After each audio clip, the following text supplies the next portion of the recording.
Magandang umaga mga kapatid. Nandito tayo ngayon sa Arangkada Borobor Integrated Farms Learning Site for Agriculture. Adda tayo iti location iti Barangay Lawingan, Kakabsat. Adda tayo tatta dito yung gapapurat. Adda tayo dagiti nakadadong dagiti baka nga nasaganan, Kakabsat. Dito dagito farmers nga nagdala iti bakbaka. Okay mga kapatid, intay kitain dagiti baka. Ayan. Okay.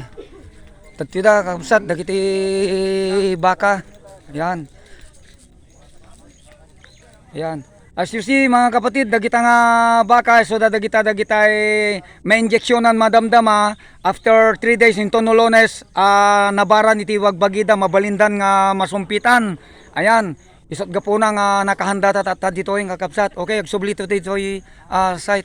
Okay, as you see mga kapatid, nakadado dagito yung farmers ta da kamimat nga agsorsoro tapno kasta masorsoro mi nga nalaing. Okay, thank you very much.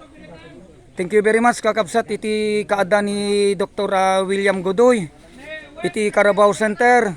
Ken kastamet na adamet ni Ma'am Karen iti region. Okay, thank you very much.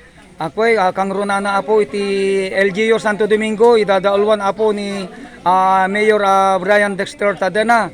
Okay, thank you very much sir. Iti very supportive nga mararamid kadagito kakadwami kang runana iti farmer.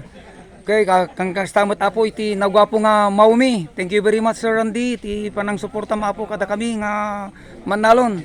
Okay, thank you very much for watching. Okay, ipagpatuloy tayo ta madamdama kakabsat tayo kitain dagitay panagsursurumi nga panangkaot iti kwa jay obet ti baka tapno kasta makarawamin to dayay